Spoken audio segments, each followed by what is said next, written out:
ఈ దినాన ధన్యకరమైన జీవితం ఎలా ఉంటుందో, లేదా గ్రంథంలో నుండి ఎవరు ధన్యులు, ఎవరు ధన్యులు, ధన్యులు అన్న మాటకు అర్థం ఏంటంటే, ధన్యులు అంటే ఆనందభరితులు అని అర్థం. ధన్యుడు అంటే ఆనందభరితుడు. ఆనందం అనేది దేనికి ఉంటుందంటే ఆత్మకు ఉంటుంది. శరీరానికి కలిగేది సుఖం, లేదా శరీరానికి కలిగేది సంతోషం. చాలాసార్లు చెప్పాను నేను, సుఖం సంతోషం అవి శరీరాన్ని బట్టి. ఎండలోంచి వచ్చినప్పుడు చల్లటి ఏసీలోకి వెళ్తే సుఖం, అది శరీరానికి కలిగేది. బిడ్డలు లేనప్పుడు బిడ్డలు పుట్టారు అనుకోండి, అది సంతోషం కలిగింది, ఆ కుటుంబంలో ఆనందం సంతోషం అంటారు. కానీ ఆత్మకు కలిగేది మాత్రమే ఆనందం అంటారు. నీకున్న ఒక ముద్దలో మరొకరికి ఒక ముద్ద పెడతారు కొంతమంది, ఉన్నదే ఎంత అంతలో ఒకరు పెట్టారనుకోండి, అది ఆనందం, సంతృప్తి ఉంటుంది. నాకున్న దాంట్లో వాళ్ళకి ఒక ముద్ద పెట్టానని, అది ఆత్మకు కలుగుతుంది. కాబట్టి ఆత్మకు కలిగేది ఆనందం అయితే, ధన్యులు అన్న మాటకు అర్థం ఏంటంటే ఆనంద భరితులు. ఇప్పుడు ధన్యులు ఎవరైతే అన్నారో వాళ్ళు ఖచ్చితంగా పరలోకానికి వెళ్తారు, లేదా పరలోకానికి అర్హులు. నీవు ధన్యుడువు అన్నారనుకోండి దేవుడు ఒక రోజున, ధన్యుడువు అంటే ఖచ్చితంగా ఆ వ్యక్తి పరలోకానికి చేరుకుంటాడు. ఎందుకు అంటే మనం ధన్యతలు వింటాం, ధన్యతలు ఆ 8 ధన్యతలు వింటారు. ఆత్మ విషయమై దీనులైన వారు ధన్యులు, పరలోక రాజ్యము వారిది, హింసింపబడేవారు ధన్యులు అంటారు. అలా చాలా ధన్యతలు మనకు మాట్లాడుతూ, ఏది ఏమైనా నీతి నిమిత్తం హింసింపబడేవారు ధన్యులు, పరలోక రాజ్యము అంటే ధన్యులు ధన్యులు ధన్యులు అంటే వాళ్ళు ఆనందభరితులు. ఒక రోజున ఈ లోకంలో బాధపడినా దేవుడు ఆ ధన్యుల్ని ఏమిస్తాడంటే పరలోకాన్ని ఇస్తాడు, లేదా పరలోక సంబంధులుగా దేవుడు చూస్తాడు. ఈరోజు బైబిల్ గ్రంథంలో ఎవరు ధన్యులు, ఎన్నో సందర్భాలు ఉన్నాయి. ఒక ప్రాముఖ్యంగా 4 విషయాలు దావీదు గారు మాట్లాడతారు. ఈ నాలుగిట్లో నువ్వు ధన్యుడు అయితే ఖచ్చితంగా మన జీవితంలో పరలోకానికి నువ్వు అర్హత పొందుకుంటావు ఖచ్చితంగా. అంటే ధన్యుడు ఎవరు అంటే దావీదు మాట్లాడతారు 4 ప్రాముఖ్యమైన విషయాలు. ఈ 4 ఒకే కీర్తనలో ఉంటాయి, ప్రారంభ వచనాల్లో ఉంటాయి. చూద్దాం ఒకసారి. 32వ అధ్యాయం, కీర్తన గ్రంథం 32వ అధ్యాయం, 32వ కీర్తన ప్రారంభ 2 వచనాలు చదువుతాను, చూడండి. తన అతిక్రమములకు పరిహారము నొందినవాడు, తన పాపములకు ప్రాయశ్చిత్తము నొందినవాడు ఎవరు? ధన్యుడు. 2 విషయాలు 2వ వచనంలో 2 ఉంటాయి. యెహోవా చేత నిర్దోషి అని ఎంచబడిన వాడు, ఆత్మలో కపటము లేనివాడు ధన్యుడు. అంటే మొత్తం 2 వచనాల్లో ఎన్ని విషయాలు రాశారు? 4 విషయాలు. ఆ 4 బోర్డు మీద రాశాను. తన అతిక్రమములకు ఏం పొందాలి? పరిహారం అన్నాడు. పాపమునకు ప్రాయశ్చిత్తము నొందినవాడు ధన్యుడు. యెహోవా చేత నిర్దోషి అని ఎంచబడిన వాడు ధన్యుడు. ఆత్మలో కపటము లేనివాడు ధన్యుడు. ఇప్పుడు ఈ 4 విషయాలు మనం ఆలోచన చేయబోతున్నాం. ఇప్పుడు మొట్టమొదటిగా చూడండి, తన అతిక్రమములకు పరిహారము నొందినవాడు ఎవరు? ధన్యుడు. పరిహారము అనే మాటకి అర్థం ఏంటి చూడాలి. ఇప్పుడు పరిహారము అంటే ధర చెల్లించడం. ఇప్పుడు ఒక తప్పు చేశాము, రోడ్డు మీద స్పీడ్గా వెళ్తున్నాను, స్పీడ్గా వెళ్తుంటే సిగ్నల్ పడింది, అయినా సరే నేను వెళ్ళిపోయాను, సిగ్నల్కి దొరికిపోయాను పోలీసులకి. వాళ్ళు నాకేమేస్తారు? అదే పరిహారం. ఆ పరిహారాన్ని ఆ డబ్బులు రూపంగా నేను చెల్లిస్తే నన్ను ఏం చేస్తారు? విడుదల, నువ్వు వెళ్ళిపోవచ్చు, నువ్వు ఫ్రీ అయిపోయావు. ఆ పరిహారం చెల్లించకపోతే శిక్ష అనుభవించాలి, ఏదో శిక్ష ఇస్తారు. ఇగో నువ్వు చెల్లించకపోతే ఇలా శిక్ష చెప్తారు. అంటే పరిహారం చెల్లిస్తే నాకేముండదు? శిక్ష ఉండదు. ఇప్పుడు తన అతిక్రమములకు పరిహారము నొందిన వాడు ధన్యుడు అన్నాడు. ఇప్పుడు పరిహారము అనే మాటకు అర్థం చూడండి. శిక్ష అనుభవించడం, సమ్మతి లేదా రాజీ పడటం, లేదా వెల చెల్లించడం. ఇప్పుడు నీ గురించి నా గురించి యేసు ప్రభువు వారు ఏం చేశారంటే కల్వరి శిలువలో 6 గంటలు యాతన పడ్డాడు, తూట్లు పొడిచారు, కొక్కేలతో పొడిచారు, మాంసం ముద్దలు ఎగిరిపడ్డాయి, దేహమంతా కూడా దున్నేశారు, వీపు భాగం అంతా దున్నేశారు, ఎక్కడా ఖాళీ లేదు, రక్తం ఏరులై పారుతుంది. ఆఖరి రక్తం బొట్టు వరకు కూడా మనందరి కోసం ఆయన పరిహారం చెల్లించాడు. ఎందుకు అంటే నా రక్తం పాపపు రక్తం నేను, మన అందరి రక్తాలు పాపంతో నిండిపోయాయి. కాబట్టి మన రక్తం వల్ల ఉపయోగం అయితే లేదు. అందుకే దేవుడు ఏం చేశాడంటే, అన్న నువ్వు అందరి కోసం చనిపోవాలి. అసలు యేసుప్రభు ఈ లోకానికి ఎందుకు వచ్చారు? చనిపోవడానికి వచ్చాడు ఆయన. మనం అందరం లోకంలోకి ఎందుకు వచ్చాం? బ్రతకడానికి వచ్చాం. అవునా కాదో చెప్పండి. మనం చచ్చిపోవడానికి రాలేదు. మనం లోకంలోకి ఎందుకు వచ్చాము అంటే, నేను బ్రతకడానికి వచ్చాను, నేను జీవించడానికి వచ్చాను. కానీ యేసుప్రభు ఈ లోకానికి ఎందుకు వచ్చాడని మీరు అడిగితే, చనిపోవడానికి వచ్చాడు. ఆయన చనిపోతేనే నేను దేవుని దగ్గరికి వెళ్ళగలను. ఆయన మరణం లేకుండా ఒక పాపి రక్షింపబడట అసాధ్యం. ఒక పరిశుద్ధుడి రక్తమే పాపాన్ని తీసివేయగలదు. కాబట్టి పరిహారం చెల్లించాలి అంటే నా వల్ల కాదు. కాబట్టి ఇక్కడ నా అతిక్రమములకు, మనందరి అతిక్రమములకు పరిహారం ఒక ఆయన చెల్లించేశాడు. అంటే శిక్ష ఎవరి మీద పడింది? యేసుప్రభు వేసుకున్నారు. నీకోసం నన్ను పక్కన తప్పించి, వాస్తవానికి శిక్ష ఎవరి మీదకి రావాలి? ఎందుకు? పాపం చేసింది ఎవరు? నేను. తప్పు చేసింది నేను. కానీ నన్ను తప్పించి నువ్వు సైడ్కి తప్పుకో, నేను నీ శిక్ష అనుభవిస్తానని యేసుప్రభు వచ్చారు. నా శిక్ష నువ్వు అనుభవిస్తావా ప్రభువా? అవును, నీ శిక్ష నేను అనుభవిస్తాను. అయితే నువ్వు నా తండ్రి దగ్గరికి నువ్వు వెళ్ళాలి, ఆ పరలోకం నువ్వు వెళ్ళాలి. అందుకోసం నీకోసం నేను శిక్ష అనుభవిస్తున్నాను. ఆ శిక్ష మామూలుగా ఉండదు, భయంకరంగా ఉంటుంది. 6 గంటల చిత్రహింసలు యేసుప్రభువు పెట్టారు. ఇదంతా మీరు జ్ఞాపకం చేసుకుంటే, నా కోసం శిక్ష అనుభవించాడు. అందుకోసం ఈరోజు దేవుడితో నాకు రాజీ పడింది, దేవుడితో నాకు సమ్మతి కలిగింది. యేసుప్రభు శిక్ష అనుభవించకపోతే ఎవరికి కూడా దేవుడితో రాజీ పడే పరిస్థితి లేదు.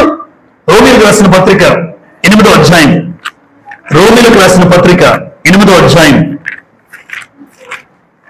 ఈ పరిహారం గురించి మాట్లాడుతూ ఒక మాట చూడండి. రోమా పత్రిక 8వ అధ్యాయం 3-4 వచనాలు చదువుతాను. శరీరమును అనుసరింపక ఆత్మను అనుసరించియే నడుచుకున్న మనయందు ధర్మశాస్త్ర సంబంధమైన నీతి విధి నెరవేర్చబడవలనని. నెక్స్ట్ చూడండి. పాప పరిహారము నిమిత్తము దేవుడు తన సొంత కుమారుణ్ణి పాప శరీరాకారముతో పంపి ఆయన శరీరమందు పాపమునకు శిక్ష విధించెను. అమ్మ, యేసుప్రభుని లోకానికి దేవుడు ఎలా పంపారు? పాప శరీరంతో పంపి, అంటే మనందరి పాపాలు మోయాలి.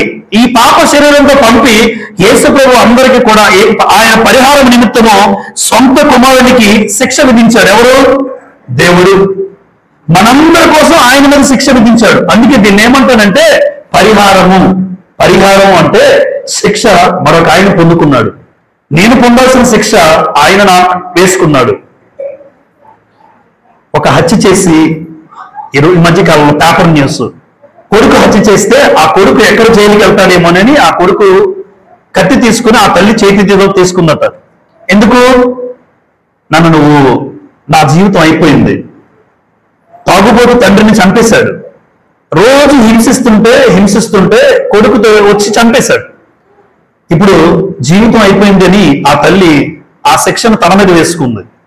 ఎందుకంటే నీకు ఇంకా జీవితం ఉంది నాన్న, నువ్వు ఇంకా ఉండాలి. ఇంకా నా జీవితం ఏముంది? ఆయన అలాగా అయిపోయింది పరిస్థితి. మనల్ని బాధలు పెట్టి నువ్వు చంపేశావు. ఇప్పుడు పోలీసులు వస్తే నిన్ను తీసుకెళ్ళడం కన్నా ఆ శిక్ష ఏదో నేనే అనుభవిస్తాను, నువ్వు బాగుండాలి అని ఆ తల్లి తన మీదకి తీసుకుందట. అంటే ఇప్పుడు తల్లి ఆ బిడ్డ విషయంలో ఏం చేసింది? పరిహారం. ఆయన మీద పడాల్సిన శిక్ష, తన కొడుకు మీద పడాల్సిన శిక్ష తన వేసుకుంది. యావజ్జీవ కారాగార శిక్ష తన జీవితంలో పడింది. వాస్తవానికి ఆ బిడ్డ పొందుకోవాలి, కానీ తల్లి పొందుకుంది. అంటే పరిహారం ఎవరు చెల్లించారు? ఆ తల్లి. ఈరోజు నా మీద పడాల్సిన శిక్షను యేసుప్రభు పొందుకున్నాడు అంటే పరిహారం నాకు చెల్లించేశాడు. మరి నా కొరకు శిక్ష అనుభవించాడు, దేవుడితో సమ్మతి ఏర్పరిచాడు, దేవుడితో నాకు రాజీ, నా కోసం ధర చెల్లించాడు. ఆయన చెల్లించింది ఏంటో అంటే రాశాడు ఇక్కడ, మన పాపముల నిమిత్తము ఆఖరి రక్త బొట్టు వరకు శిక్ష అనుభవించాడండి. ఇప్పుడు తన అతిక్రమములకు పరిహారం పొందిన వాడు ధన్యుడు అంటే, ఎవరు ధన్యులు? నా కొరకు ప్రభువు చనిపోయాడు, ఆయన కోసం నేను బ్రతకాలి అని అనుకున్నవాడు ధన్యుడు. నా కోసం ప్రభు ప్రాణం పెట్టాడు, ఆయన ప్రాణం పెట్టిన తర్వాత ఆయన కోసం బ్రతకాలో వద్దో మీరు చెప్పండి ఎవరైనా. నా కోసం తల్లి జైలుకి వెళ్ళిపోయిందని జీవితాంతం గుర్తుండాలి. నా కోసం తల్లి పడిందని ఆ కుర్రోడికి, నా కోసం నా తల్లి వెళ్ళిపోయింది ఎక్కడ చెప్పలేము అని జీవితాంతం గుర్తుపెట్టుకొని ఆ తల్లి రుణం తీర్చుకున్న అవకాశం లేదు, ఇంకా లేదు. ఇప్పుడు మనం భూమి మీద బ్రతుకుతున్న మనందరం ఏమనుకోవాలంటే, నా కోసం పరిహారం చెల్లించాడు ఆఖరి రక్త బొట్టు వరకు కూడా యేసు ప్రభు. ఇప్పుడు ఆయన కోసం నేను బ్రతికితే నిజంగా ధన్యులమైనా కాదా? కానీ పరిహారం చెల్లించినా కూడా నువ్వు అలా బ్రతకకపోతే, నీకోసం రక్తం చిందించినా కూడా నువ్వు అలా బ్రతకకపోతే, యేసు ప్రభు చెప్పిన లేఖనాల ప్రకారం మనం జీవించకపోతే, ఇంకా ఆయన రక్తం చిందించి వృధా. ఆయన తన ప్రాణం పెట్టి వృధా అనుకుంటాడు ఒక రోజున. నీకోసం నేను ప్రాణం పెట్టింది, నీకోసం నేను ఇలా చేసింది. ఒక్కసారి ఊహించండి, గుండెల మీద చేయి వేసుకొని. నా కోసం ఆయన చనిపోయాడంటే నేను బ్రతికినంత కాలం ఆయన కోసం బ్రతకాలి, ఆయన కోసం బ్రతకాలి. అది పరిహారం నందిన వాడు ధన్యుడు అంటే. ఇప్పుడు అందరూ పరిహారం నందేస్తాం చాలా ఫ్రీగా. అమ్మ డబ్బులు ఇచ్చామా? ఎవరైనా? ఎవరు డబ్బులు ఇవ్వలేదు. ఉచితంగా రక్షణ పొందుకున్నావు, ఉచితంగా పాపాలు కడిగేసుకున్నావు. మరి నువ్వు ఉచితంగా పొందిన వాడివి ఎంత జాగ్రత్తగా బ్రతకాలి. మరలా నువ్వు పాపం చేస్తూ మరలా నువ్వు నీ జీవితంలో బ్రతుకుతూ ఉంటే ఆయన పరిహారం చెల్లించి ఎందుకు? పరిహారం చెల్లించి ఎందుకు? ఉపయోగం అయితే లేదు. నువ్వు ధన్యుడు అయితే కాదు. నీకోసం పరిహారం చెల్లించాడు, మరలా నువ్వు ఆయన కోసం బ్రతకాలి. అప్పుడే నువ్వు ధన్యుడు అవుతావు, ధన్యుడు అవుతావు. చూడండి, మరొక మాట చదువుకుందాం. రెండో సందర్భం పాపమునకు ప్రాయశ్చిత్తము నందినవాడు ఎవరన్నా? నెంబర్ 1, అతిక్రమములకు పరిహారం నందినవాడు ధన్యుడు. 2, పాపములకు ప్రాయశ్చిత్తము నందినవాడు ధన్యుడు. అమ్మ పరిహారము అంటే ఏం చెప్పాను? శిక్ష.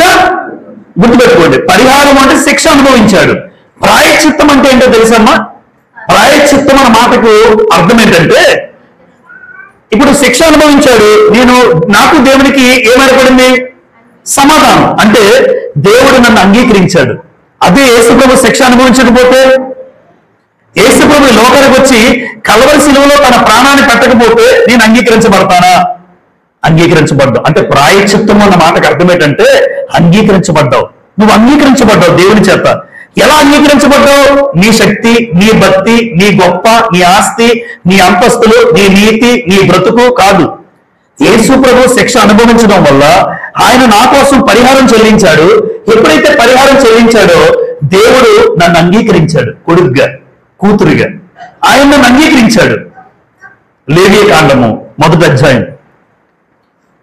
లేవియ కాండము అసలు ప్రాయశ్చిత్తం అన్న మాటకు అర్థం చూపిస్తాను ఇప్పుడు.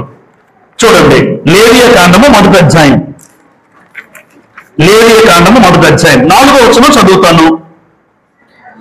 అతడు దహన బలిగా అర్పించు పశువు తల మీద తన చెయ్యి ఉంచవలెను. అతని నిమిత్తము ప్రాయశ్చిత్తము కలిగినట్లు అది అతని పక్షముగా అంగీకరింపబడును.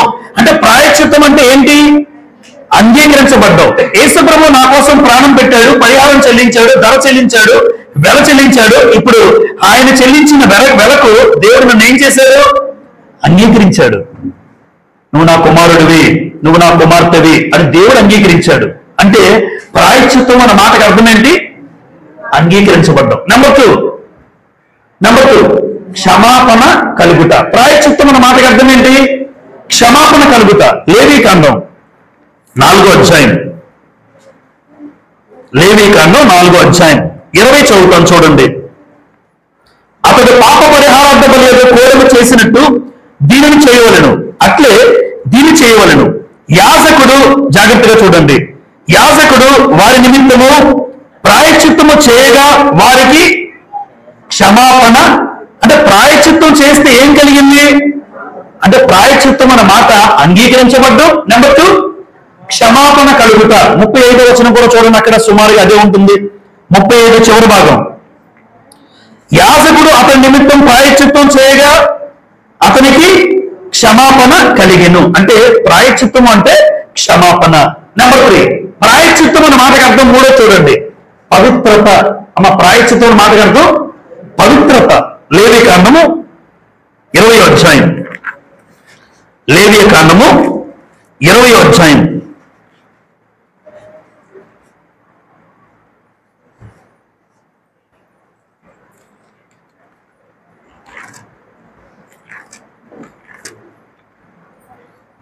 అధ్యాయం, క్షమించండి, లేవి కాండము 14వ అధ్యాయం 20వ వచనం చూడండి. 14:20. యాజకుడు దహన బలి ద్రవ్యమును నైవేద్యమును బలిపీఠం మీద అర్పింపవలెను. అట్లు యాజకుడు వాని నిమిత్తము ప్రాయశ్చిత్తము చేయగా వాడు పవిత్రుడగును. అంటే చూడండి, ప్రాయశ్చిత్తం అన్న మాట తీసుకొని, ప్రాయశ్చిత్తం అంటే మనం ఏదో ప్రాయశ్చిత్తం చదువుతాం కానీ, ప్రాయశ్చిత్తం అంటే నువ్వు అంగీకరించబడ్డావు, కొడుకుగా, కూతురుగా, దేవుని కుమారుడిగా అంగీకరించబడ్డావు. నెంబర్ 2, క్షమాపణ కలిగింది నీ పాపాలు బట్టి. నెంబర్ 3, దేవుడు నిన్ను పవిత్రంగా మార్చాడు, నిన్ను పవిత్రతగా మార్చాడు. అది ప్రాయశ్చిత్తం. నెంబర్ 4, ప్రాయశ్చిత్తం అన్న మాటకు అర్థం ఏంటంటే సమాధానపరచుట. సమాధానపరచుట. 2వ కొరింథీ పత్రిక 5వ అధ్యాయం 2వ కొరింథీ పత్రిక 5వ అధ్యాయం 2వ కొరింథీ పత్రిక 5వ అధ్యాయం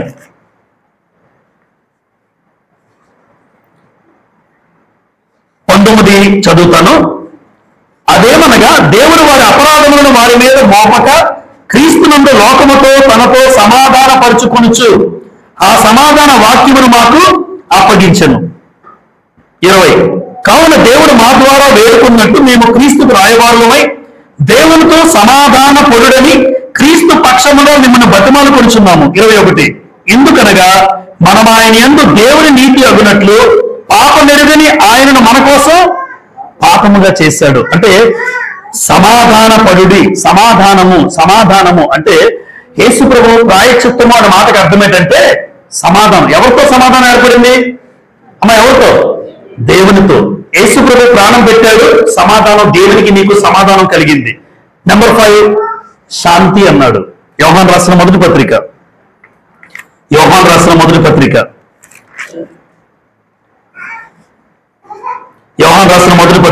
2వ అధ్యాయం 2వ వచనం చూడండి. 2:2. ఆయనే మన పాపములకు శాంతికరమై ఉన్నాడు. ఫుట్ నోట్లో చూడండి, శాంతికరమై ఉన్నాడు. ఏంటమ్మా? ప్రాయశ్చిత్తమై ఉన్నాడు అని ఉంటుంది. శాంతికరమై ఉన్నాడు అంటే యేసుప్రభు శాంతికరమై ఉన్నాడు, మన పాపములకు అన్నాడు. శాంతికరమైన మాటకు అర్థం ప్రాయశ్చిత్తమైనాడు. ఈరోజు మనకి శాంతి, నెమ్మది, సమాధానం ఈరోజు మనకు ఉందంటే యేసుప్రభు ప్రాణం పెట్టాడు నీ కోసం. అంటే పాపముకు ప్రాయశ్చిత్తము నొందిన వాడు ధన్యుడు అంటే ప్రాయశ్చిత్తం ఆ మాటకి ఇంత అర్థం ఉందండి. నేను అంగీకరించబడ్డాను దేవుని కుమారుడిగా, నా పాపాలకు క్షమాపణ దొరికింది, నన్ను పవిత్రంగా మార్చాడు క్రీస్తు రక్తంలో, నాకు దేవునికి సమాధానం ఏర్పడింది, నాకు శాంతిని కలుగు చేశాడు, నాకు నెమ్మదినిచ్చాడు. ఇది ప్రాయశ్చిత్తం. ఇప్పుడు పాపములకు ప్రాయశ్చిత్తం మనందరం పొందుకున్నాం. పాపములకు ప్రాయశ్చిత్తం పొందుకుంటే ఆ పాపం విషయంలో ఎవరు రక్తం పెట్టారని చదువుకున్నాం? క్రీస్తు రక్తం. ఆయన రక్తం ఎలాంటిదంటే 3 విషయాలు చెప్పాడండి. క్రీస్తు ప్రభు రక్తం. పేతురు పత్రిక పక్కనే ఉన్నాం చూడండి. 1 పేతురు 1:19 అమూల్యమైన రక్తము చేత అనగా నిర్దోషమును నిష్కలంకమును గొర్రెపిల్ల వంటి క్రీస్తు రక్తము చేత మీరు విమోచింపబడతారని మీరు ఎరుగుతారు కదా.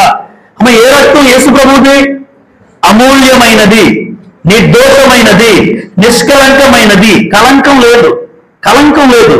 అమూల్యం అంటే ధర చెల్లించలేదు. ఎవరు కూడా రూపాయి కట్టలేదు. ఎవరున్నా మనందరం ఎవరికి రూపాయి పెట్టి రక్షణ పొందలేదు. ఫ్రీగా.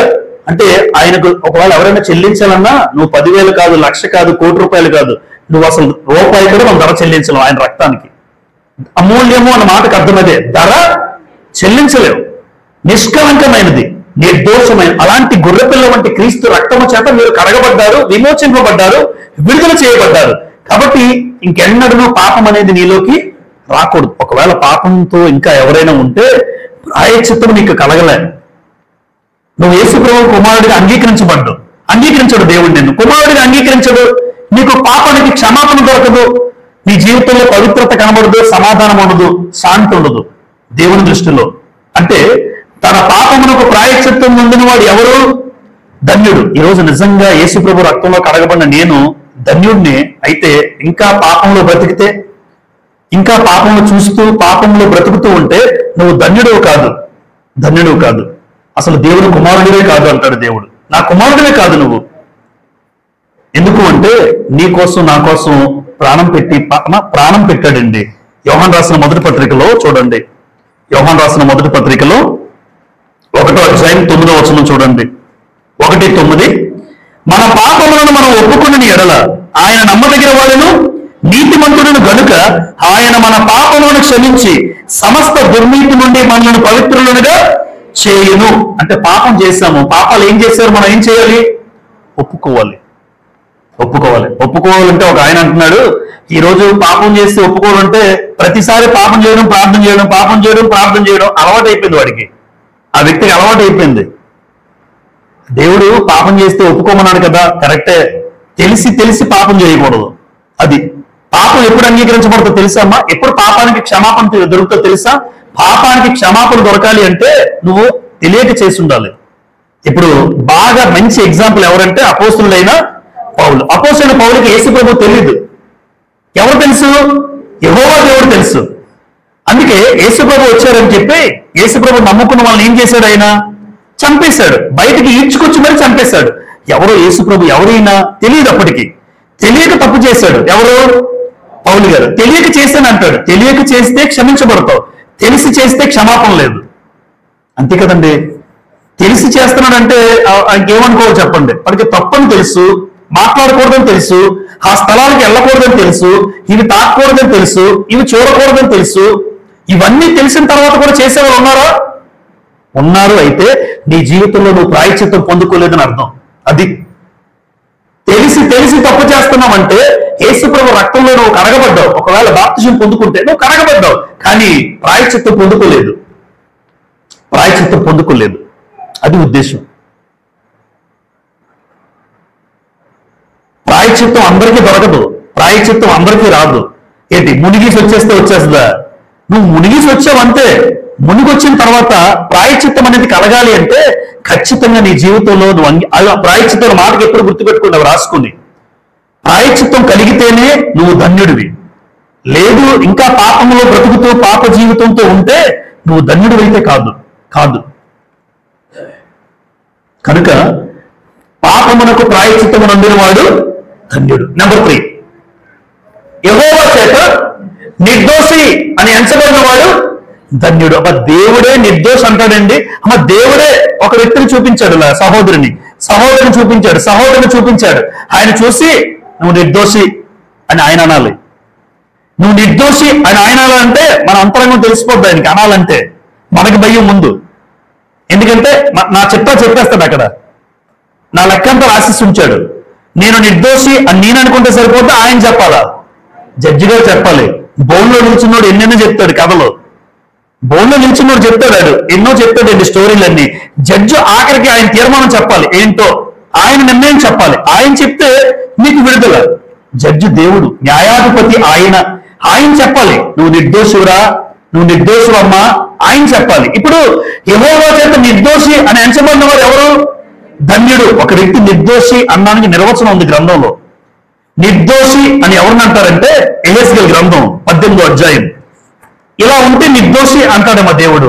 ఇలా ఎందుకంటే ఆ నిర్వచనం గ్రంథంలో రాశాడు దేవుడు. యెహెజ్కేలు గ్రంథం చూడండి అందరూ, 18వ అధ్యాయం. యెహెజ్కేలు గ్రంథం 18వ అధ్యాయం 9వ వచనం చూడండి. యథార్థపరుడై నా కట్టడలను గైకొనుచు నా విధులను అనుసరించుచుండిన యెడల వాడే ఏమవుతాడు? నిర్దోషి అగును, నిజముగా వాడు బ్రతుకును. ఇదే ప్రభువైన యెహోవా వాక్కు. అంటే దేవుడు చెప్పిన వాక్కు. ఎవరు నిర్దోషి? అమ్మా, యథార్థపరుడై నా కట్టడలను గైకోవాలి, విధులను అనుసరించాలి. కష్టమే కదమ్మా, ఒప్పుకుందాం, మనం అందరం ఒప్పుకోవాలి. దేవుడి కట్టడలు ఆయన విధులు గ్రంథంలో ఇచ్చాడు. ఇప్పుడు ఆ కట్టడలు గైకుంటున్నారా? ఆయన చెప్పిన విధుల ప్రకారం బ్రతుకుతున్నామా? అలా బ్రతికితేనే నిర్దోషి అంటాడు. ఇప్పుడు ఎంతమంది తేలిపోతాం మనందరం? ఆయన కట్టడలు కొన్ని పాటిస్తాను, కొన్ని పాటించను, కొన్ని చేస్తాను, కొన్ని చెయ్యను. కానీ ఒకటి మాత్రం గుర్తుపెట్టుకోండి, దేవుడు ఇచ్చినటువంటి కట్టడలు గైకుంటూ ఆయన విధులు ఎవరైతే అనుసరిస్తారో వాళ్ళే నిర్దోషి అని రాయించాడు దేవుడు. క్లియర్ గా ఇదే యెహోవా వాక్కు అన్నాడు. యెహెజ్కేలు రాశారు, దేవుడు చెప్పాడు, యెహెజ్కేలు గారు రాశారు. ఎవరు నిర్దోషి?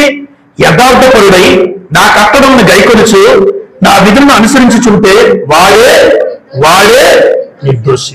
ఇప్పుడు చాలా మంది దేవుని కట్టడలు పాటిస్తున్నారా? ఒకవేళ మనం ఎవరి గురించో కాదు, నేను దేవుని కట్టడలు నేను పాటిస్తున్నానా? దేవుడిచ్చినటువంటి ఆజ్ఞను నేను పాటించగలుగుతున్నానా? దేవుని లేఖనాల్లో చెప్పిన ప్రకారం బ్రతకడానికి ఏమైనా నేను నా జీవితంలో ఆలోచన కలిగి ఉన్నానా? ఒకవేళ మీ మనస్తత్వానికి మీకు అనిపిస్తే మీరు నిర్దోషి అని దేవుడు చెప్తాడు ఒక రోజున. లేదు, ఆయన చెప్పింది ఒకటి, నేను చేసింది ఒకటి, ఆయన ఇచ్చిన లేఖనాలు ఒకటి, నా బ్రతుకుతున్న బ్రతుకు ఒకటి అయితే నువ్వెన్నటికీ నిర్దోషివి కాలేవు దేవుని ఎదుట. నీకు నువ్వేమనుకోవచ్చు సామెతల గ్రంథం అది కూడా తెలియాలి కదా. నాకు నేనేమనుకుంటానంటే అది కూడా రాయించారు దేవుడు. సామెతల గ్రంథం 21వ అధ్యాయం, సామెతలు 21:2 చూడండి. ఒకడు తనకు ఏర్పరచుకున్న మార్గం ఎట్టిదైనను తన దృష్టికి అది న్యాయముగానే. చూసారా? అంటే నేను ఏర్పరచుకుంటే నాకు ఎలా ఉంటుంది? నాకు న్యాయంగానే ఉంటుంది. ఇప్పుడు లంచాలు తీసుకున్న వ్యక్తి ఉన్నారు అనుకోండి, లంచం తీసుకున్న మన పిల్లలు చదివించుకోవాలి, వేలల్లో ఫీజులు కట్టాలి. లంచం తీసుకున్న వాడికి తప్పు అనిపించదు. అందుకే లంచాలు తీసుకునే లంచాలు తీసుకుంటూ ఉంటారు. వాడికి అంటే ఆయన దృష్టికి ఎలా ఉంది? ఎంతోమంది తీసుకుంటున్నారు, నేను తీసుకుంటున్నాను. తన దృష్టికి అది న్యాయంగా ఉంటుంది, కానీ ఆయన దృష్టికి అలా. ఒకరు తనకు ఏర్పరచుకున్న మార్గం ఎలాగున్నా నాకు అది న్యాయంగా అనిపిస్తుందండి, కానీ దేవుని దృష్టికి ఎలా ఉందో చూడమంటున్నాడు దేవుడు. నాకు న్యాయమే, ఇంకొకరికి నచ్చకపోవచ్చు, కానీ మనిషిగా నేను అనుకోకూడదు. నేను ఏర్పరచుకున్న మార్గం నాకు కాదు, దేవుని దృష్టికి నేను నిర్దోషిగా ఉన్నానా లేదా అన్నది కావాలి. దేవుని చేత ఎంచబడాలట. చూసారా ఏమన్నాడు?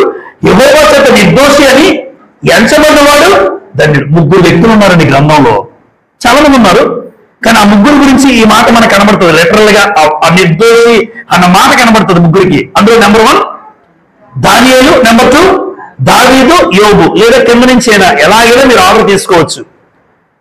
అందరికన్నా సీనియర్ ఎవరు? యోబు గారి దగ్గరికి వెళ్ళిపోదాం. నేను అలా రాశాను, కానీ యోబు గ్రంథం సీనియర్ జూనియర్ అని కాదు, కానీ భక్తిని బట్టి రాశాడు దేవుడు. యోబు గ్రంథం 13వ అధ్యాయం. వాళ్ళు జీవించిన పితరుల కాలం నాటి వాడి కాదుగా యోబు. యోబు గ్రంథం 13:18 చూడండి. యోబు గ్రంథం 13:18. ఆలోచించుడి, నేను నా వ్యాజ్యమును సరిచేసుకుని ఉన్నాను, నేను నిర్దోషిగా కనబడుతున్నని నాకు. అబ్బా, ఎంత బాగా చెప్తున్నాడమ్మా. ఈ మాట చెప్పింది ఎవరు? యోబు గారు. ఆయన ఎలా కనబడతానని చెప్పుకుంటున్నాడు? దేవుడు నన్ను చూస్తే ఆయన దృష్టికి నేను గ్యారెంటీ ఎలా కనబడతాను? అమ్మ, ఇక్కడ మనకు అనిపిస్తుంది కదా కొన్ని సందర్భాల్లో, ఒకవేళ మన భక్తిని బట్టి మన జీవితాన్ని బట్టి దేవుడు ఈ రోజున వచ్చి నేను ఎలాగున్నానో చూస్తే నిర్దోషి అని అనుకుంటాడు, లేదా ఎవరికి వాళ్ళు అనిపిస్తుంటుంది. నిజంగా నిర్దోషిగా ఉన్నామా అన్నది మన భయం. నేను నిర్దోషిగా ఉన్నానా? యోబు అనుకుంటున్నాడు, ఈ సమయంలో దేవుడు వచ్చినా నేను ఎలా ఉంటానని చెప్తున్నాడు తనకు తాను. నేను గ్యారెంటీ నిర్దోషిగా ఉంటాను, ఎందుకంటే నోటి మాట చేత కూడా యోబు పాపం చేయలేదు, నోటి మాట చేత కూడా పాపం చేయలేదు. అందుకే ఆయన దృష్టికి ఏమనుకుంటాడంటే యథార్థవంతుడు, న్యాయవంతుడు, దేవుని యందు భయభక్తులు కలిగి చెడుతనమును విసర్జించిన వాడు.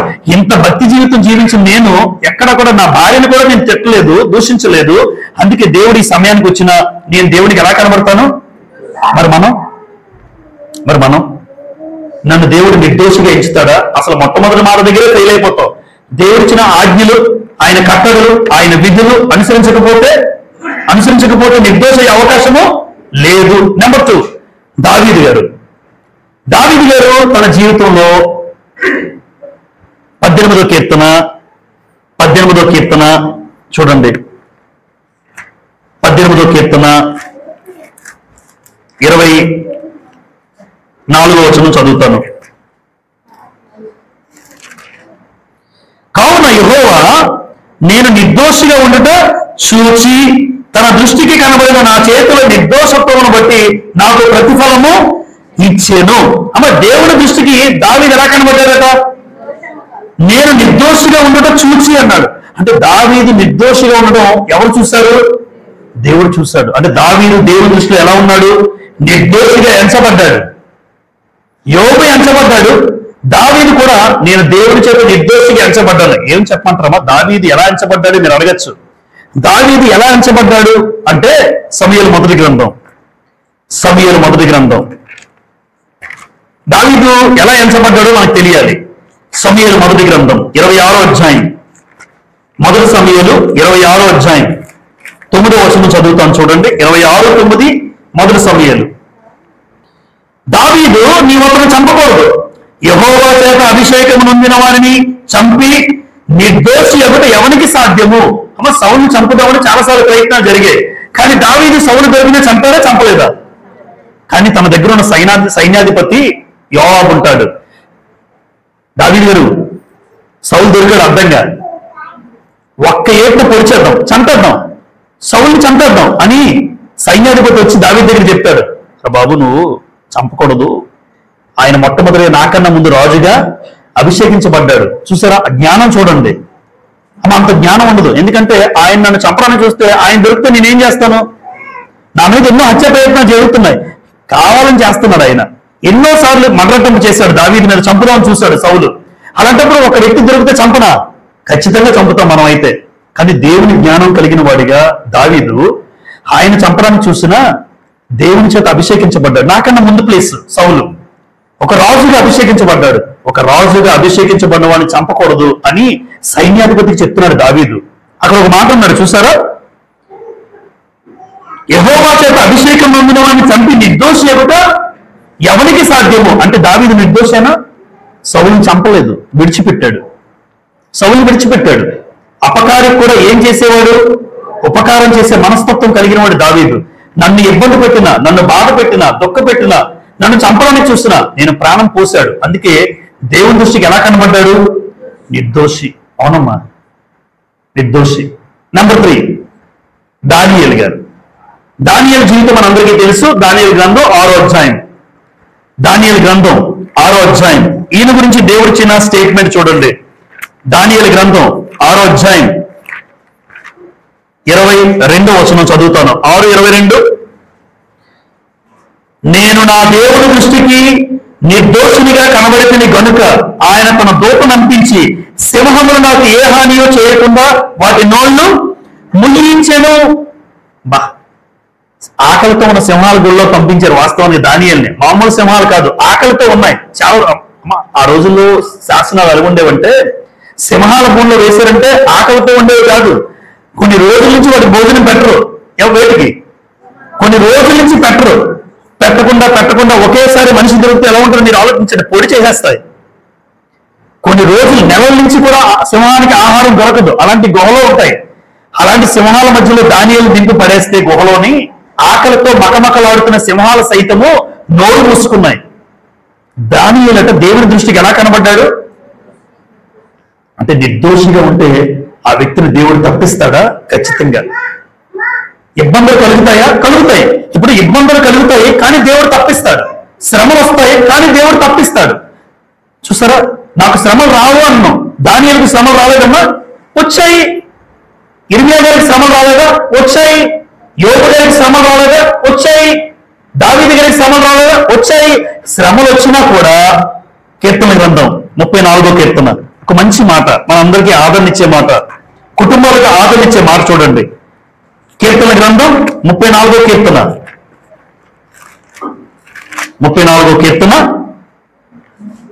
19వ వచనం. నీతిమంతునికి కలుగు ఆపదలు ఒకటో రెండా? అనేకములు, వాటన్నిటిలో నుండి యెహోవా వానిని. చూస్తారా, ఇప్పుడు నాకు దృష్టికి దానియేలు నీతిమంతుడేనా? దావీదు నీతిమంతుడేనా? యోబు నీతిమంతుడేనా? నీతిమంతులకు కలుగు ఆపదలు అనేకాలు, కానీ వాటన్నిటిలోని యెహోవా వారిని తప్పించాడు. దానియేలు సింహాల బోల్లో తప్పించాడు. ఆకలితో ఉన్న సింహాలండి. ఇప్పుడు దానియేలు తర్వాత దానియేలు మీద కుట్ర పన్ని ఎవరైతే వేశారో వాళ్ళు వేశారో ఫ్యామిలీస్ ని పొడి చేసేసే అని రాస్తుంది గ్రంథంలో. పొడి ఆరోగ్యాన్ని చివరికి చదివితే దానియేలు కుట్ర పన్ని ఎవరైతే వేసేసారో రాజుకు తెలిసింది. కుట్ర పని చేశారో దానియేలు మీద, వాళ్ళని తీసుకురండి. వాళ్ళని సింహాల బోన్లో ఇంకా వేయక ముందే లాగేసాడు. ఎగిరి లాగి ముక్కలు చేసి పొడి చేసేసే, ఎముకల్ని పొడి చేసేయంటే ఆలోచించండి ఎంత భయంకరంగా తిన్నాయో. మరి దానియేలు విషయంలో ఎందుకు ఇలా జరిగింది అంటే, దానియేలు దేవుని దృష్టికి నిర్దోషి. యెహోవా చేత నిర్దోషి అని ఎంచబడిన వాడు దేవుడే నిర్దోషి అన్నాడండి దానియేలుని. దేవుడే నిర్దోషి అన్నాడు దావీదుని. దేవుని దృష్టికి నిర్దోషిగా కనబడతాను అని యోబు తనకు తాను చెప్పుకుంటున్నాడు. ఈరోజు నిజంగా మనం నిర్దోషిగా ఉన్నామమ్మా? ఒకవేళ నేను నిర్దోషినేనా? దేవుని దృష్టికి నిర్దోషిగా ఉన్నానా? వీళ్ళంత పెద్ద పెద్ద మన భక్తులు కాకపోయినా మన జీవితంలో నాకు ఎప్పుడు నమ్ముతాను నేను, దేవుడిచ్చినటువంటి కట్టడలు గ్రంథంలో ఏవైతే రాయించాడో, ఏవైతే విధులు ఇచ్చాడో వాటిని నేను అనుసరిస్తే చాలు. ఎందుకంటే వీళ్ళ కాళ్ళ గోటుకు కూడా సరిపోను, కానీ ఆయన ఇచ్చిన కట్టడలు, ఆజ్ఞలు, విధులు గైకుంటే నువ్వు నిర్దోషులను దేవుడు చెప్పాడు కాబట్టి ఖచ్చితంగా దేవుడు నిర్దోషిగా ఎంచుతాడు. ఈ భక్తులంత శ్రమలు మనకు రాకపోవచ్చు, ఈ భక్తులంత భక్తి జీవితం నాకు లేకపోవచ్చు, కానీ దేవుడిచ్చిన మాటలు బట్టి, దేవుడిచ్చిన వాక్యాన్ని బట్టి నువ్వు బ్రతికితే నువ్వు నిర్దోషివి. ఆయన ఒక రోజున నువ్వు నిర్దోషిగా ఎంచుతాడు. అప్పుడు నువ్వు ధన్యుడివి. ఆ ధన్యత నాకు కావాలి. చివరిగా ఆత్మలో 4, ఆత్మలో కపటము లేనివాడు ధన్యుడు అన్నాడు. అమ్మ, ఆత్మలో కపటము లేనివాడు. చాలా మంది లోకంలో కపటం ఉంటుందమ్మా. కపటం అంటే మనసులో ఒకటి, బయటకు. ఎక్కువ శాతం ఇదేనండి, ఎక్కువ శాతం సంఘ సహోదరుల్లో కూడా అటువంటి భావన ఉండొచ్చు ఒకవేళ. కానీ దేవుడు అంటున్నాడు మనందరం ఆత్మలమేనా, శరీరంలో? ఆత్మలో. నేను అంటే ఎవరు? ఆత్మ. అంటే ఆత్మలో ఏముండకూడదు? కపటం ఉండకూడదు. ఆత్మ అంటే హృదయము, మనస్సు, మనస్సాక్షి. ఈ 3 భాగాలు కలిపి ఏమంటారంటే దాన్ని ఆత్మ. హృదయము, మనస్సు, మనస్సాక్షి. ఇప్పుడు నీ మనసులో ఒకలా ఉంటావు, బయటికి ఉన్నారు బ్రదర్, ఉన్నారు సిస్టర్, ఎలా ఉన్నారు? మనసులో వాళ్ళ మీద వేరే అభిప్రాయం ఉంటుంది నాకు. ఒకవేళ అలాంటి ఏదైనా అభిప్రాయం కలిగి ఉంటే, వాళ్ళు ఏమైనా తప్పు చేస్తే దేవుడు చూసుకుంటాడని అనుకోండి. ఇప్పుడు వాళ్ళు తప్పు చేశారండి, ఎవరైనా వాళ్ళ తప్పును బట్టి నేనెందుకు వాళ్ళ మీద వచ్చి నేనెందుకు అనుకోను? వాక్యం చెప్పే వరకే నేను, అమ్మ ఇలా ఉంటే ఇలా బ్రతికితే అక్కడికి వెళ్తారు. వాళ్ళు చేసిన తప్పును బట్టి నేను వాళ్ళ మీద మనసులో కూడా నాకేముండకూడదు వాళ్ళ మీద. వాళ్ళు అలా చేయట్లేదు, మనం ఏం చేయగలం? అంతేగాని ద్వేషము వాళ్ళ మీద, కపటం అది ఉండి మనస్ఫూర్తిగా చెప్తాం అంతే, వందనాలు ఎవరికైనా. అంతేగాని వీళ్ళు ఇలా ఉంటున్నారు, వీళ్ళకేంట్రా బాబా నేను అనుకోను. నేను వాక్యం చెప్పి వాళ్ళు అలా చేస్తున్నారు కదా, దేవునికి వ్యతిరేకమైన పనులు చేస్తున్నారు కదా, చేయనివ్వండి. కానీ ఆ భావన అయితే నేను రానవను. ఎందుకంటే కపటం అనేది ఆ వ్యక్తి మీద నాకు రాకూడదు, కపటం అనేది ఉండకూడదు. వందనాలు చెప్పి వీడి బ్రతుకు, వీడి జీవితం అని అనుకోకూడదు, మనసులోనే అనుకోకూడదు. ఆత్మలో, హృదయములో, మనస్సులో కపటం లేని వాడిగా ఉండాలి. ఇప్పుడు యేసు ప్రభువుతో 33.5 సంవత్సరాలు లేదా 3.5 సంవత్సరాలు ఒక వ్యక్తి తిరిగాడు, ఇస్కరియోతు యోధా. పక్కనే తిరిగాడు చూడండి. యేసుప్రభు పెడితే తిన్నాడు. అమ్మ, తిన్నింటి వాసాలు లెక్క పెట్టే ఉంటారా? ఏ ఇంటికి తిన్నాడో ఆ ఇంటికే చాలా మంది ఉంటారు. వాళ్ళే పెట్టారు కదా, వాళ్ళే పెట్టారు. ఇప్పుడేమో ఆ ఇంటికే ఇలా తయారాడు అంటారు కొంతమంది ఉంటారు. చాలా చాలా గృహాల్లో అంటారు ఈ మాట. మేమే అని పెంచి పెద్ద చేసి ఈ స్థాయికి తీసుకొచ్చామండి, వాడు ఇలా ఉన్నాడంటే కారణం మేమే, కానీ వాళ్ళ మీదే వాళ్ళకి ఇల్లు ఇబ్బంది పెడుతూ ఉంటారు. గమనించండి, ఆత్మలో ఏముండకూడదు అన్నాడు దేవుడు? కపటము ఎప్పుడు ఉండకూడదు. ఇస్కరియోతు యోధా పక్కనే తిరిగాడు. యేసుప్రభు 30 వెండి నాలుగు అమ్మేశాడు. యేసుప్రభు కూడా తిరిగి అమ్ముతాడని తెలుసు, కానీ మారుతాడేమని అవకాశం ఇచ్చాడు. కానీ యోధా మారలే. అంటే యోధాని ఏమనొచ్చు అంటే కపట సహోదరుడు. కపటం. ప్రభువా ప్రభువా ప్రభువా ప్రభువా అంటాడు అపోస్తలులు అందరూ వచ్చినప్పుడు. మళ్ళీ చూసారా, ఆఖరు ఒక ఛాన్స్ ఇచ్చాడు. రొట్టె తింటున్నారు, లాస్ట్ అదే భోజనం. ఇంకా అది తీసుకున్న తర్వాత యేసుప్రభు శిలువకు అప్పగించబడాలి. అందరూ వచ్చేసారు. నన్ను అప్పగించేవాడు మీలో ఉన్నాడు అని యేసుప్రభు అంటాడు. నేనా ప్రభువా అని అడుగుతుంటాడు యోహాను, అందరూ, పేతురు, ఆంద్రియా, జెబెదయి, తోమా. ప్రభు నేనా నేనా నేనా అంటే ఈ దొంగ కూడా వచ్చాడు. ఈ కపట సహోదరుడు వచ్చి ఏమన్నాడు? ప్రభువా నేనా అంటే నువ్వన్నట్టే.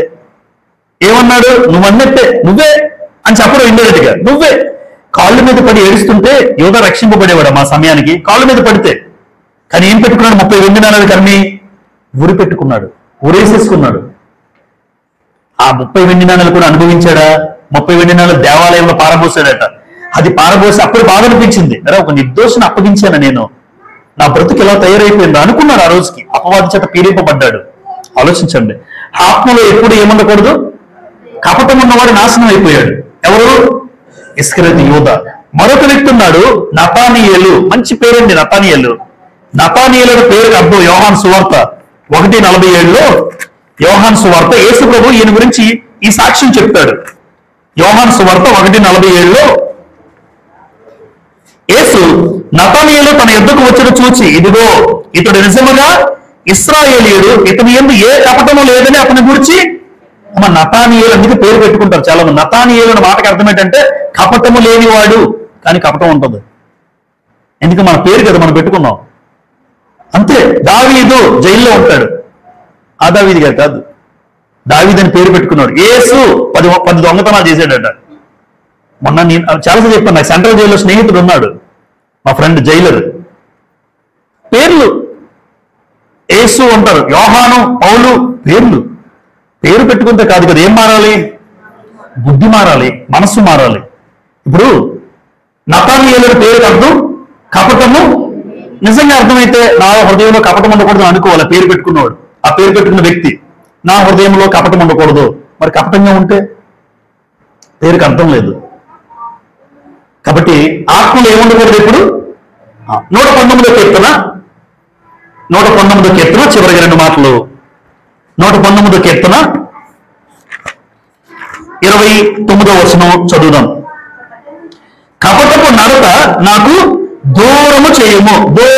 కపటపు నడత ఏం చేయమంటున్నాడు కీర్తనకారుడు? దూరంగా చేసేసే, అంటే నాకు దగ్గరగా వద్దు. నాలో ఏముండకూడదు? కపటపు నడత ఉండకూడదండి, ఎప్పుడు ఉండకూడదమ్మా. ఒకవేళ ఎదుటివాడి మీద మీకు ఏమైనా అభిప్రాయం ఉన్నా అది తీసేద్దాం, ఒకవేళ ఉంటే. లేదు అంటే మీరు ధన్యులే. లేదు, ఎదుటివాడి మీద అభిప్రాయం, చెడ్డ అభిప్రాయం మనసులో పెట్టుకుని బయటకు మాత్రం సంతోషంగా మాట్లాడేది దేవుడు తెలిసిపోద్ది. ఆ వ్యక్తి మార్చుకుంటాడా మార్చుకోడా అనేది ఆ వ్యక్తికి వదిలేద్దాం. ఆ వ్యక్తి ఎలా బ్రతుకుతున్నాడా, ఎలా జీవిస్తున్నాడా, అలా జీవిస్తాడని నేను కోపం పెట్టుకుని, నేను ద్వేషం పెట్టుకుని, ఏంట్రా నీ బ్రతుక నేను అనుకోవడంలో ఉపయోగం లేదు. ఆ వ్యక్తి దేవుడే సమాధానం చెప్పుకోవాలి. అయితే నాకు హృదయంలో ఆ వ్యక్తి మీద ఏముండకూడదు? కపటం ఉండకూడదు. 38వ కీర్తన, 38వ కీర్తన చూడండి. 38వ కీర్తన 12వ వచనం. నా ప్రాణము తీయ చూచేవారు ఉరులు వడ్డుచున్నారు, నాకు కీడు చేయ చూచేవారు హానికరమైన మాటలు పలుకుచు దినమెల్ల కపటోపాయములు పన్నుచున్నారు. కపటోపాయములు అంటే కపటమైన ఉపాయాలు. కపటమైన ఉపాయాలు ఎలా పడగొట్టాలా, ఈవిడ్ని వాడిని ఎలా పడగొట్టాలా, ఈవిని ఎలా పడగొట్టాలా, ఇలా కపటపు ఉపాయాలు. దావీదు చెప్తున్నాడు, నా మీద ఎంతో మంది నన్ను పడగొట్టాలని అయ్యా కపటం చేస్తున్నారే, వాళ్ళు కపటం చేస్తే వాళ్ళే నాశనం అవుతారు, నువ్వు ఇబ్బంది పడకంటాడు దేవుడు. కపటం చేసిన వాడు నాశనం అయ్యాడా? ఆలోచించండి. ఇస్కరియోతు ఏం చేశాడు? యేసు ప్రభువుని కపటం చేశాడు, కపటంగా పక్కనే ఉండి నటించాడు. ఎవరి జీవితం నాశనం అయింది? అందుకే కపటం చేసేవాడే నాశనం అవుతాడు, అసూయ పడినవాడే నాశనం అవుతాడు. ఇప్పుడు నాకు అసూయ ఉందనుకోండి, నాకే నాశనం. నేను ఆ వ్యక్తి మీద అసూయ పొందితే నాకేంటి ఉపయోగం? నేనే నాశనం అవ్వాలి, ఆ వ్యక్తి బాగానే ఉంటాడు. దావీదు మీద సౌలు ఏం పడ్డాడు? అసూయ పడ్డాడు. ఎవరు బాగున్నారు? దావీదు బాగానే ఉన్నాడు. అసూయ పడ్డ సౌలు జీవితం అది. ఎవరి మీదైతే అసూయ పడ్డా, ఎవరి మీద నువ్వు కపటం పెట్టుకున్నా, ఎవరినేది ఏదైనా ఇబ్బంది పెట్టాలంటే నువ్వు ముందు నీకే కలుగుతుంది. అంటే మన జాగ్రత్తలో మన జీవితం, నా జీవితం నేను చూసుకుంటే చాలు అనుకోవాలి. ఆలోచించండి. కాబట్టి కపటోపాయములు పన్నేవారు ఉంటారు, కపటపు నడుకు దూరం చేయమంటున్నాడు. ఈరోజు నీలో కపటం ఉందా అని అడుగుతున్నాను ఇక్కడ. ఇలా ఎవరు ధన్యులు అంటే 4 విషయాలు చూస్తాం. మరొకసారి చదువుతున్న 4 విషయాలు. నెంబర్ 1, తన అతిక్రమములకు పరిహారము నొందినవాడు ధన్యుడు. నెంబర్ 2, పాపము ప్రాయశ్చిత్తం కలిగిన వాడు ధన్యుడు. నెంబర్ 3, యెహోవా చేత నిర్దోషి అని ఎంచబడిన వాడు ధన్యుడు. నెంబర్ 4, ఆత్మలో కపటము లేనివాడు ధన్యుడు. ఇంకొక మాట చెప్పి ముగిస్తాను నేను. యోబు గ్రంథం చివరి మాట ప్రార్థన చేసుకుందాం. యోబు గ్రంథం 5వ అధ్యాయం. ఎవరు ధన్యుడు అంటే మరొక మాట చూడండి చివరిగా. యోబు గ్రంథం 5వ అధ్యాయం 17వ వచనం. దేవుడు గద్దించు మనుష్యుడు ఎవరు? దేవుడు గద్దించు మనుష్యుడు ధన్యుడు. అంటే దేవుడు గద్దిస్తే ఆ మనుషుడు ఏమవుతాడమ్మా? అమ్మా నాన్నలు గద్దిస్తే, ఆ గద్దింపుకు లోబడితే పిల్లలకు మంచిగా చెడా? మంచి. దేవుడు గద్దిస్తే నా బ్రతుకు మార్చుకుంటే నేను ధన్యుణ్ణి. ఇప్పుడు దావీదుని దేవుడు గద్దించారా లేదా? దావీదుని దేవుడు గద్దించారా లేదా? నాతాను ప్రవక్తను పంపించి, దావీదు నువ్వు పాపం చేసావు దావీదు అని ప్రవక్త చెప్పాడు వచ్చి. నువ్వు పాపం చేసావు, బత్షెబను ఇంటికి తీసుకొచ్చావు, నువ్వు తప్పు చేసావు అంటే, నిజమేనయ్యా నేను పాపం చేశాను, అన్నాడు దావీదు తప్ప నువ్వెవరు నాకు చెప్పడానికి అనలేదు. ఎందుకంటే నాతాను ప్రవక్త దేవుని చేత పంపబడ్డాడు. అంటే దేవుడు గద్దించు మనుషుడు అంటే ఇప్పుడు దావీదు ధన్యుడు. నన్ను గద్దించుడు నాకు తైలాభిషేకం అంటాడు. వారు నన్ను కొట్టుట, నీతిమంతులు నన్ను కొట్టుట నాకు ఉపకారం, వారు నన్ను గద్దించడం ఒక తైలాభిషేకము. నిజంగా అమ్మా నాన్నలు ఎదురు మీ మంచి కోసం చెప్తే, పిల్లలు మీ మంచి కోసం చెప్తే వాళ్ళ మాట వినండి. అది మీకు అభిషేకం, తైలాభిషేకం అన్నాడు. అది మీకు మంచిది అన్నాడు. కాబట్టి దేవుడు గద్దిస్తే ఆ గద్దింపుకు లోబడాలి. ఇప్పుడు ఈ మాటలన్నీ కూడా ఎవరు గద్దించారో నేను కాదు. ఈ మాటలు గద్దించింది ఎవరైనా ఎప్పుడూ దేవుడే. అయితే ఒక స్వరాన్ని ఉపయోగించుకుంటున్నాడు అంతే, ఒక సాధనంగా ఉపయోగించుకుంటున్నాడు. ఈ మాటలన్నీ కూడా గ్రంథంలోనే మాట్లాడుతున్నాను. ఆయన మనల్ని గద్దిస్తున్నాడు, నాతో సహా మనందరినీ. ఆయన గద్దిస్తుంటే తలదించుకొని శిరసా వహించాలి. అప్పుడు నువ్వు ధన్యుడు అవుతావు. కాబట్టి ఈ రకమైన ధన్యులుగా ఎవరు ధన్యులు అనుకున్నాం? ఈ ధన్యులు ఖచ్చితంగా పరలోకానికి అర్హులు. దయచేసి ఇంకెన్నడూ నువ్వు పాపం చేసేవాడు పరిహారం ఆయన చెల్లించిన తర్వాత కూడా నువ్వు పాపం చేయకూడదండి, చేయకూడదు. ప్రాయశ్చిత్తం జరిగిపోయింది, కానీ మరలా ఎన్నడూ కూడా ఆయన కుమారుడిని అంగీకరించబడి అలాగే మనం బ్రతకాలి. ఓపికతో మీ అందరికీ ప్రభువుపై వందనాలు చెల్లి